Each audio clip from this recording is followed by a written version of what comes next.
Voltamos com o nosso quadro de entrevistas e, como eu havia anunciado, quem está conosco é o professor Luiz Antônio para falar a respeito do poder da internet nos dias atuais.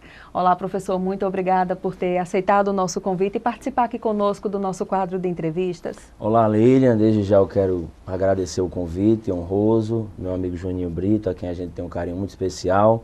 A você também parabenizar pelo programa, por esse espaço que está cada vez melhor na pessoa, né? Todos os vereadores certamente participaram dessa construção, dessa articulação, mas na pessoa de Zefinha, com certeza foi um grande upgrade aqui, um espaço maravilhoso e certamente vai gerar aí muitos resultados. Já está gerando, né? O exemplo disso é o senhor aqui conosco, para falar a respeito da internet. E dentro desse assunto que vamos abordar hoje, professor, o senhor considera que a internet ela foi uma revolução tecnológica ou ela partiu de uma evolução da sociedade? Bom, Lilian, é o seguinte, quando falamos da questão da internet ou das novas tecnologias, eu entendo que tanto foi uma revolução quanto foi uma evolução, né? Nós estamos hoje numa cultura tecnológica. Quando a gente analisa a sociedade, é fundamental que a gente olhe o retrato da cultura. Então hoje a gente vive uma cultura digital que cada vez mais se prolifera, que cada vez mais se acentua. Agora, o que nós precisamos é fazer uma discussão, como o programa se propõe, você também traz aqui essas colocações, é como é que a sociedade está vivendo, está respondendo a esse momento cultural.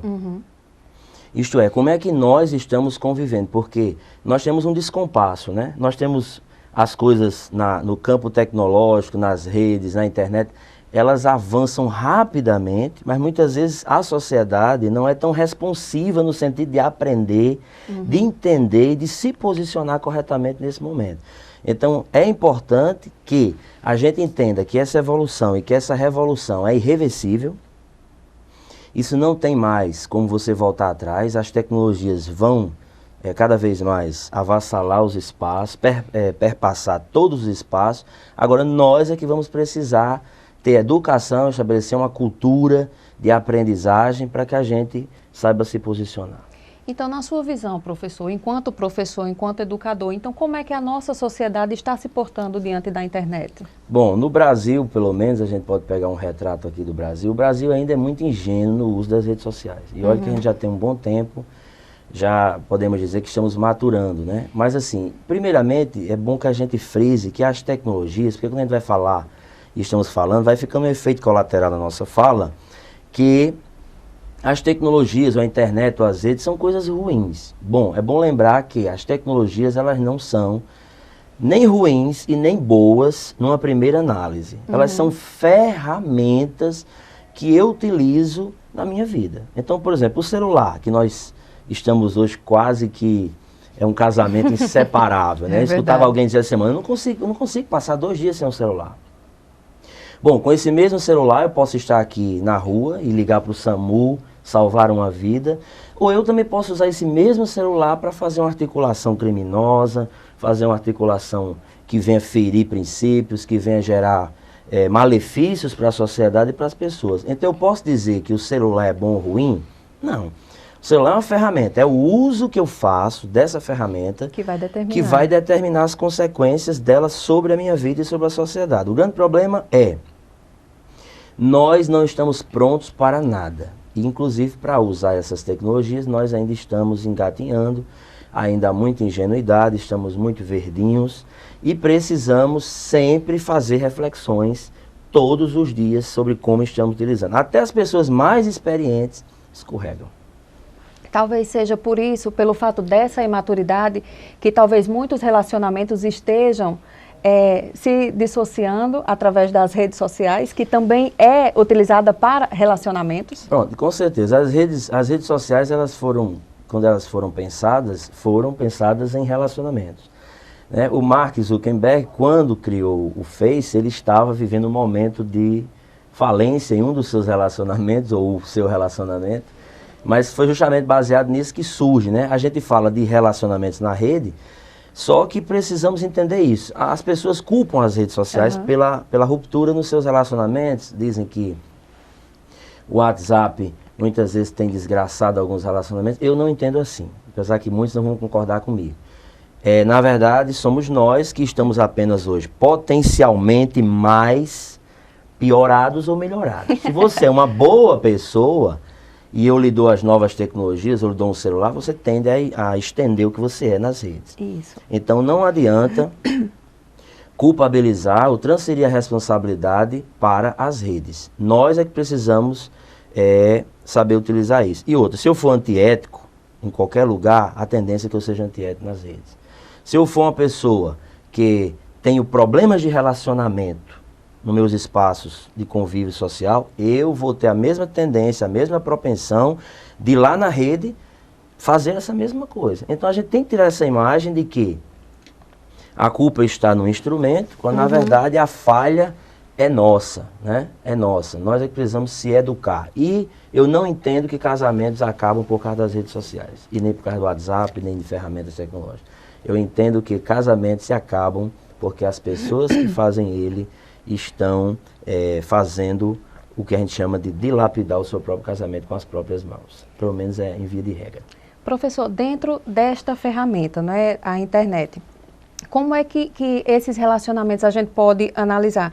Nós deixamos de ter o contato físico com quem está ao nosso redor e a gente passa 24 horas, se possível, diretamente conectados com as inúmeras redes sociais que hoje em dia estão aí em termos de aplicativos, e a gente se conecta com as pessoas que estão distantes, porém a gente acaba esquecendo o próximo. Então, como é que o senhor vê esse fato dessa internet ser para unir as pessoas, se ser de relacionamento, se a gente acaba promovendo a exclusão também? Perfeito, você sintetizou aí de forma primorosa. A gente sempre diz que as novas tecnologias, essas redes, elas aproximaram quem estava longe e elas afastaram quem estava perto. Então, está ficando uma coisa até chata, desagradável, porque nós estamos perdendo o controle. A gente sai com os colegas, é para ser um momento presencial, é para ser um momento ali tete a tete, mano a mano, em que a gente brinca, descontrai. E aquele momento ele vai sendo fragilizado pelo nosso uso, até naquele momento das redes. A gente fica num lugar público com a cara muitas vezes enterrada no celular e respondendo. Porque nós não temos limites quanto à utilização. A gente não pode trocar o presencial pelo virtual. A gente nunca vai beijar virtual. A gente vai sim conversar, mas a gente precisa estar com uma pessoa. A gente não pode substituir a presencialidade pela virtualidade. Verdade. Então, isso que você está dizendo aí, as famílias sofrem, você está dentro de casa, um pai, um filho, a mãe à mesa, e o menino lá na hora do almoço está zapeando ou se comunicando. Isso é uma coisa que nós precisamos criticar, precisa ser combatida, as famílias, a escola. Precisamos sempre fazer grandes discussões sobre isso, porque realmente nós estamos perdendo o timing, seja em momentos de reuniões, como você falou a questão do WhatsApp, eu lembrei agora, até a gente está vivendo cenários que diz, eu não acredito que eu estou vivendo isso. Você vai ao médico, Juninho, e você chega lá, o médico, antes de você entrar, ele já está lá, ó, no WhatsApp. Isso. Porque o Wi-Fi hoje está quase que onipresente, tem em todos os lugares. Então ele está lá, quer dizer, a gente percebe quando ele começa a consulta, ele muitas vezes, claro, rompe, mas ainda há resquício daquela comunicação e ele não foca. Então nós estamos vivendo uma época em que não há esforço concentrado, ou melhor, não há uma concentração total. A nossa concentração, Lígia, está sempre fragilizada. Isso. A gente nunca está fazendo uma coisa só. É sempre, a gente está todo fragmentado. Eu estou aqui com você, aí estou aqui com o WhatsApp, a gente está ficando nessa sociedade um pouco, que a gente chama de multifatorial, ou multifuncional, que isso necessariamente não é bom. Então, como é que fica a qualidade do que eu estou fazendo? Se eu vivo dividido, fragmentado o tempo todo. Então eu preciso pensar sempre sobre isso. E é um desrespeito. Lembrar que é um desrespeito, a gente está numa reunião e as pessoas focadas ali. Eu sei que nós estamos respondendo situações emergenciais, porque o ativismo da nossa vida está muito grande. Mas nem tudo. Mas nem tudo. Então, se eu for me absolver, eu tenho que falar porque é com mamãe. Eu tenho que falar porque era com meu filho. Se a gente fosse auto-absolvendo e auto-justificando essas nossas posturas, que são desagradáveis, desrespeitosas, diante dessas situações, a gente vai criando uns leviatães e nem percebe. Mas pegando esse gancho, dentro do limite e controle, há um limite e como ter esse controle? O limite, você pontuando aí, o limite é a autocrítica, é a autoanálise. É eu estar me perguntando o que é que eu poderia estar fazendo agora. Será que nesse momento eu realmente devo estar aqui nas redes sociais? Se você trabalha, se você é um autônomo, imagine um autônomo que está o dia inteiro nas redes sociais, ele não vai produzir.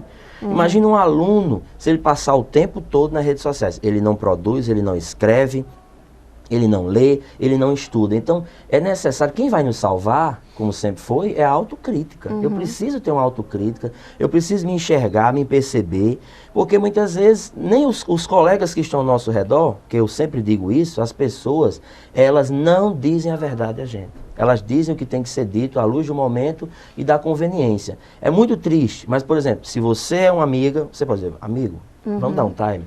Mas só que nós vivemos essas relações, de certa forma, maquiadas. A gente não diz a verdade, como já dizia até a obra de Shakespeare, né? Tem um personagem, que é se eu não estiver enganado aqui, que era o Polônio, que ele era um cortesão que ele sempre tinha a palavra para o momento, mas ele nunca dizia a verdade. Ele dizia o que tinha que ser dito. Nós somos amigos assim, a gente não diz o que é para ser dito, no sentido da necessidade do outro. A gente diz o que precisa ser dito para agradá-lo. E aí a autocrítica, um pai, uma mãe precisa fazer intervenções. Se for uma criança, você é responsável pelo seu filho. Se é um adulto, cabe a outros que estão mais próximos e você também raiar a luz da autocrítica e dizer, eu não vou viver assim. Até porque precisamos fazer jejum hoje das redes sociais. Caso contrário, vai se dilapidar muitos projetos. Eu não acredito que uma pessoa que tem um projeto de vida, o dia inteiro, ela num vício das redes sociais, ela vai produzir. É altamente prejudicial. Então, é importante acordar enquanto é tempo. Professor, quando o senhor citou a questão dos pais para com seus filhos, a gente sabe que hoje, né, as famílias, o exemplo da família que a gente tem hoje geralmente é assim, os pais, sobretudo as mães, hoje em dia, né, longe dos seus filhos, geralmente os filhos ficam em casa na maioria do tempo quando não estão em escola ou praticando atividade ou alguma outra coisa. Então, como é que esses pais vão poder ter o controle e o limite, principalmente com relação ao uso da internet, com seus filhos, que hoje as redes sociais estão aí. E talvez também por essa imaturidade, as crianças, jovens e adolescentes acabam postando coisas de sua vida íntima. Então, como é que a gente pode ter esse controle? Pronto, aí você tocou em um dos pontos, assim, nevrálgicos, dificílimos da sociedade. Por quê? Com essa terceirização da educação dos nossos filhos, né, os pais, eles não estão presentes, eles dão presentes. Isso. A gente vive na cultura do prazer, quer dizer, nossos filhos não podem ter desgosto, nossos filhos não podem ter dor. Nossos filhos, se ele foi fazer piano, até tem um autor que diz, nosso filho foi fazer piano, chegou em casa com os dedos doentes, não vai fazer mais. Se vai fazer inglês, amanhã é dor de cabeça. Quer dizer, nós estamos na cultura do prazer, não pode haver desgosto, tudo que não é fácil é rejeitado, e os pais, infelizmente, hoje terceirizam com as avós, com babás e com outras pessoas, a educação dos filhos. Aí está o ponto. Por quê? Eu preciso acompanhar a vida do meu filho. Hoje nós temos crianças que são verdadeiros deuses mirins dentro de casa. A gente vive uma época em que, isso aqui é claro que eu estou ampliando um pouco a discussão, que não está só no campo das redes, mas, por exemplo, eu sou de uma época em que a gente comia o que tinha. Isso. Né? Você deve também ter vivido alguma coisa parecida, Juninho. Hoje até se comenta que os filhos vão com os pais almoçar aos domingos e a mãe pergunta, meu filho, você quer sentar onde? Então, quer dizer, a gente vê que isso é pior do que o indicativo, isso é um modelo. A nossa geração, que é a minha, tem muita dificuldade de criar filhos e tem muita dificuldade de manter casamento. E com essas possibilidades que existem do outro lado, com o crime organizado, com o bandido com o Facebook, com a quadrilha com o Face, com toda essa aparelhagem que o crime tem, e nós, frágeis, cheios de lacunas dentro da nossa casa, sem ser pai dos nossos filhos, sem ser mãe das nossas filhas, e isso com certeza é um prato cheio para essas desgraças sociais que a gente vive. Claro que eu não posso generalizar, tem muitos pais atuantes, mães também, mães que não têm maridos, assim no sentido, não são casadas hoje, mas trabalham em dobro, pais, mas é muito difícil, porque é necessário acompanhamento. Uma criança de 8 a 9 anos, ela não pode ser largada em casa e deixar essa menina num quarto trancado, Lília. e dizer, meu filho é maravilhoso, porque fica o dia inteiro no quarto usando o computador. Isso é uma gafe, é uma ilusão, e cabe a essa mãe ter senha dos filhos, já que você pontuou, vou frisar mais especificamente, tem que ter senha, tem que saber com quem ela conversa, tem que saber quem são esses amigos, apesar que nem aconselhável é crianças estarem nas redes. Né? Tem um limite aí prudencial, mas se o pai está presente, tem senha. Agora, se seu filho se nega a dar a senha, já tem algum problema. Já tem algum problema. E outra, é bom lembrar, né, que segundo o Estatuto da Criança e do Adolescente, os pais são responsáveis pelo que as crianças fazem.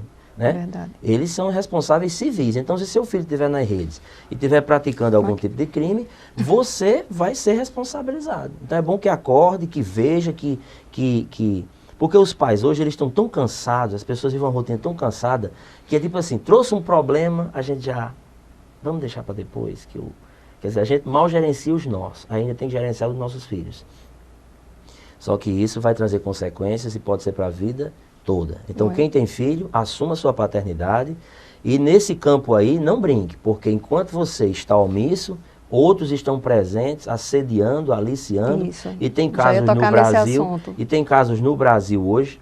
Teve uma pesquisa agora recente, que teve num país europeu, em que, combinado com os pais, uma pessoa criou um perfil falso, onde ela se caracterizou como alguém muito bacana, andando de helicóptero, com dinheiro, aquela coisa toda.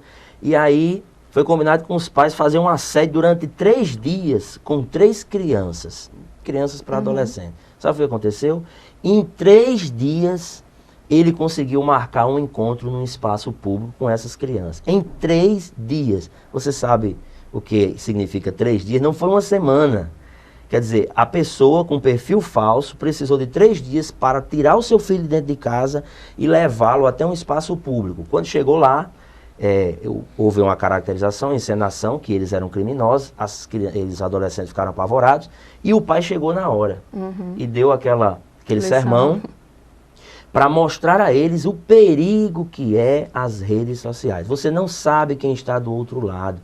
Eu posso me maquiar, eu posso me ornamentar, eu posso criar a imagem que eu quiser. De um homem rico, milionário, bonito. Você nunca sabe quem está do outro lado. Então é por isso que crianças, o senso crítico dela está lá embaixo. O nosso, Lilian, adultos, formados. Já não é maduro o suficiente. Nosso senso crítico já não tem sido suficiente. Para a gente dar um baixo em alguns comportamentos prejudiciais da nossa vida. Imagina uma criança e um adolescente está naquela fase de euforia, tudo é festa, tudo é alegria. Então, todo cuidado é pouco. E lembrando também, professor, que as redes sociais, elas têm uma necessidade específica também, que é alimentar o nosso ego.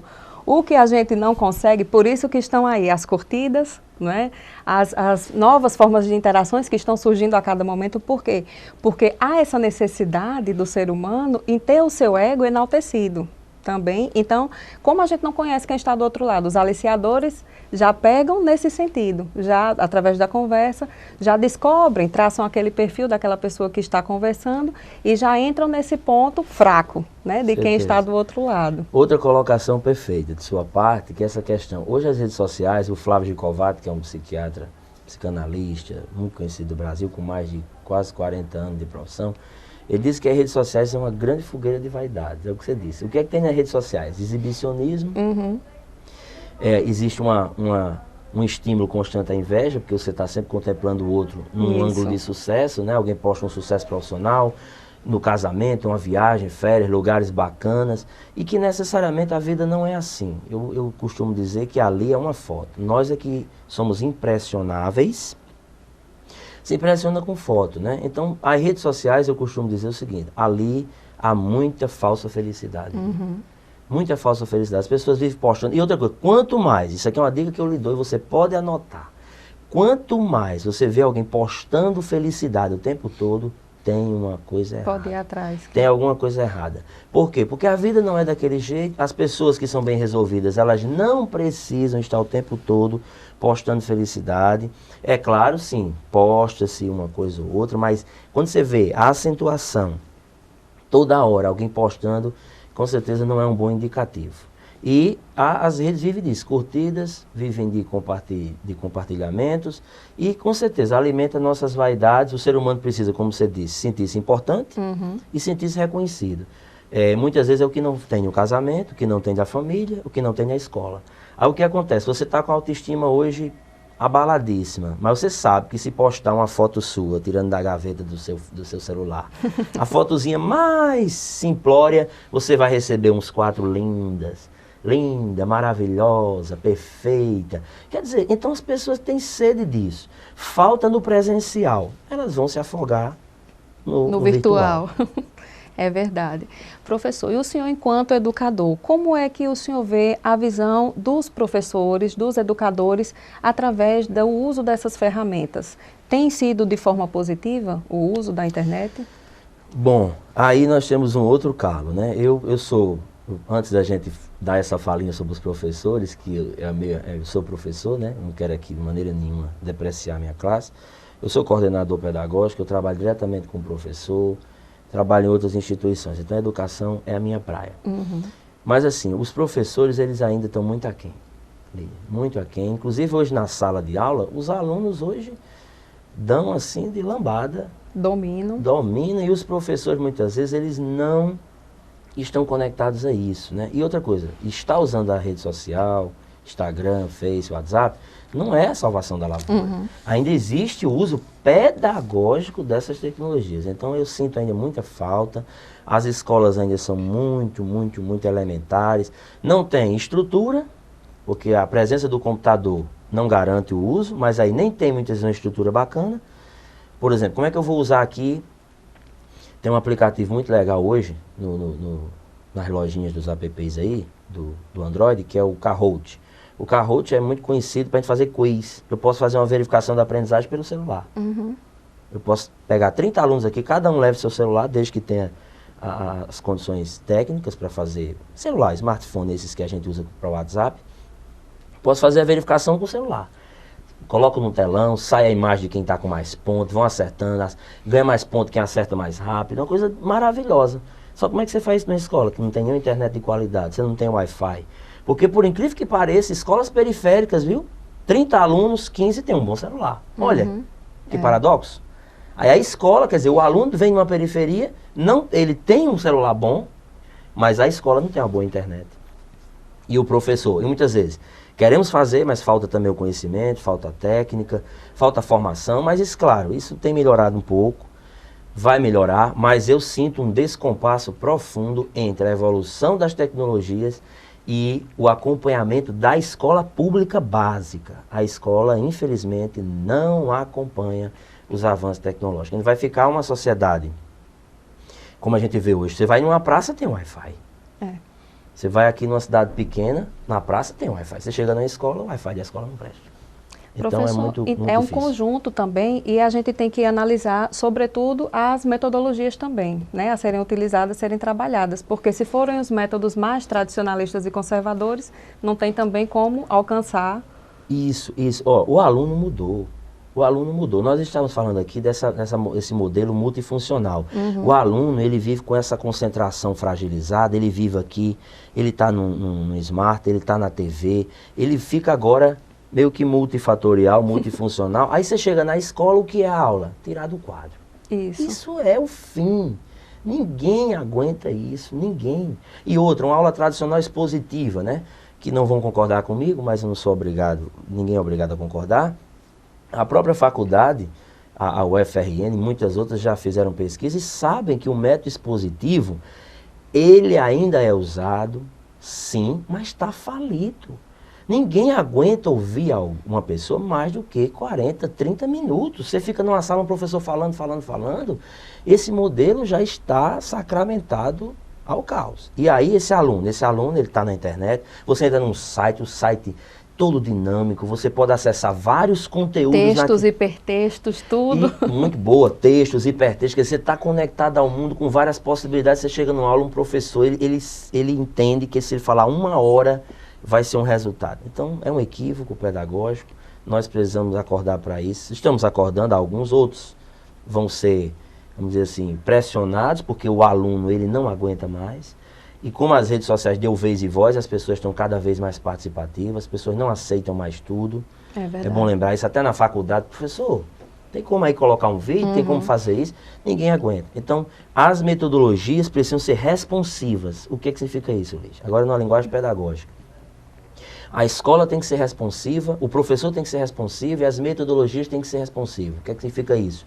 A escola, o professor e o currículo têm que responder à mudança da sociedade. Se a sociedade muda, a escola tem que mudar. Se a sociedade muda, o professor tem que mudar, no sentido de acompanhar o cenário. Eu não estou dizendo que o professor vai negociar o que é certo em nome de práticas equivocadas. Não é isso. Eu digo que se a sociedade evoluiu, se nós temos uma sociedade tecnológica, nós temos que ter uma escola minimamente tecnológica.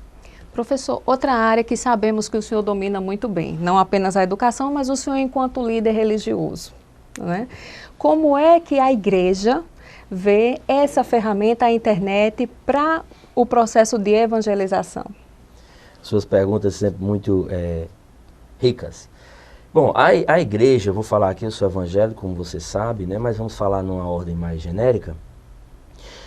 A televisão foi o ponto que a gente entendeu que as igrejas elas responderam muito equivocadamente, né? Então a televisão ela foi demonizada no seu surgimento. As igrejas pecaram quanto a isso, não conseguiram fazer uma leitura de oportunidade, de ampliar essa comunicação e hoje nós pagamos caríssimo. Para você que está em casa hoje, uma igreja evangélica, que tem um programa numa rede TV, por exemplo, 4 vezes ao mês, ela paga mais de 1 milhão de reais. Nossa. E hoje olha como a vida é dura com quem erra. Inclusive foi com a igreja, as igrejas. Hoje nós somos mal interpretados. Por quê? Porque você liga a sua TV agora, está um pastor pedindo valores financeiros. Você diz, mas Deus quer dinheiro? Mas para que ele se mantenha ali, é claro que eu não estou aqui absolvendo o aspecto horroroso, horrível que tem de algumas religiões, mas eu falo das questões sérias. Essas igrejas, essas pessoas, para se manter, que a televisão é um instrumento caro, ela precisa de ajuda. Nenhuma igreja no Brasil, em tese, tem condição de bancar isso. Então a igreja sofre hoje por atitudes equivocadas do passado. Porém, com as redes sociais isso não acontece mais. As igrejas acordaram, elas viram que as redes sociais é um território a ser ocupado pelos cristãos. Tanto a igreja católica, a evangélica, os espíritas e muitas outras vertentes religiosas estão ali. Hoje, se você quiser curtir a canção nova, você vai curtir. Se você quiser curtir a Assembleia de Deus do Pará, do Belo Horizonte, você vai curtir. A Presbiteriana Reformada, aonde você quiser, você tem a presença dos cristãos dentro da rede. E como você me perguntou sobre o aspecto da evangelização, as redes sociais, elas são perfeitas. Porque nós podemos fazer a extensão do que somos, né? Levar Deus às pessoas, mostrar que há uma contrapartida, há um outro lado da moeda. Nós estamos vivendo uma sociedade em que a lógica da moral, da ética está desmantelada. Nós precisamos de referências, de modelos para a sociedade. A gente precisa... Eu, quando jovem, eu fui para a minha primeira entrevista de emprego na Microface, nunca esqueci disso. Um menino, mas eu tinha um modelo. Eu tinha uma pessoa que eu me espelhei para ir. E eu acho isso muito importante na vida. Você tem que ter um modelo.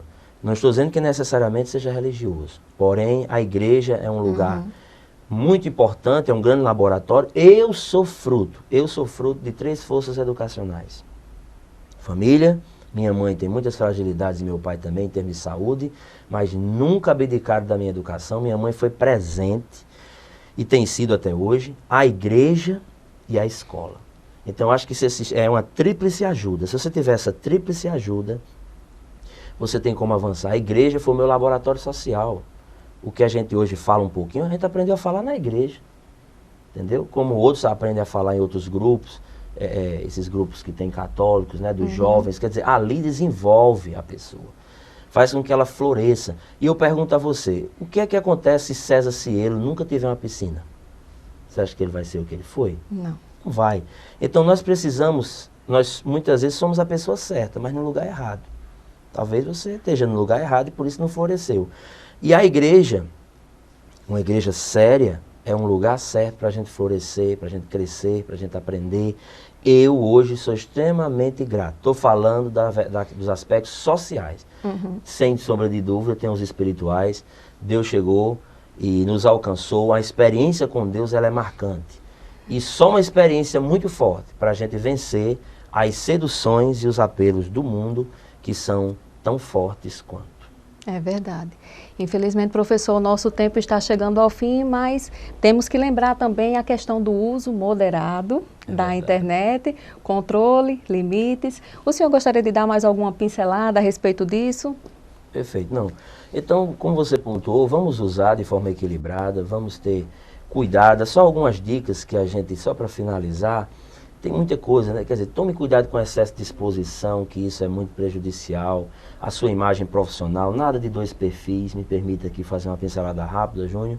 Nada de dois perfis, perfil profissional, perfil pessoal, não existe isso, um perfil só. Ajuste o seu perfil aos seus objetivos profissionais. Então, por exemplo, você é um jornalista, então, eu estou falando aqui em tese, é claro, que você usa muito bem, mas, por exemplo, meu perfil bate, eu sou um professor, meu perfil bate, eu sou um educador, sou um advogado, então ajuste o seu perfil aos seus objetivos profissionais. Nada de estar divulgando, publicando tudo. Tenha cuidado com as informações que você compartilha, porque existe muita informação com conhecimento e informação com desconhecimento. Muitas vezes você está postando, compartilhando uma bobagem. Uma dica, aconteceu isso, isso e isso. Pega aquela informação, joga lá no Google e verifica se ela está num site confiável. Não está, segure seus dedinhos. Segure seus dedinhos, já que a boca não é possível, né? Segure seus dedos, controle seus dedos, não faça isso, porque você está proliferando uma mentira. Em época de política isso foi, olha, é fundamental para alguns partidos, né? Então tenha cuidado com essa exposição, a questão também do georreferenciamento, a geolocalização, não fique dizendo para onde você vai, o que você está fazendo na rede, não dê bandeira. E guarde o mínimo de privacidade. Não deixe que a lógica funcional que levou a sociedade até os dias atuais, que é a lógica do íntimo, do público e do privado. Não esqueça disso. Tem conversas que são públicas, outras são íntimas e outras são privadas. Não negocie isso, senão você pode pagar um preço caríssimo.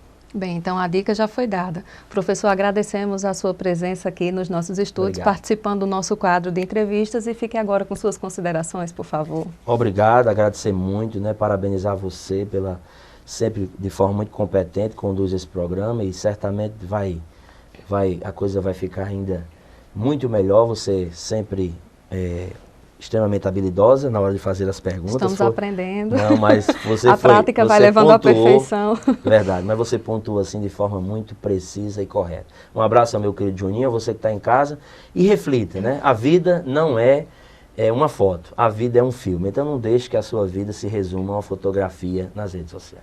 Bem, então depois das palavras do professor, eu só tenho que agradecer a todos que nos acompanharam até agora e desejar um ótimo dia a todos. Em breve estaremos de volta. Tchau, tchau.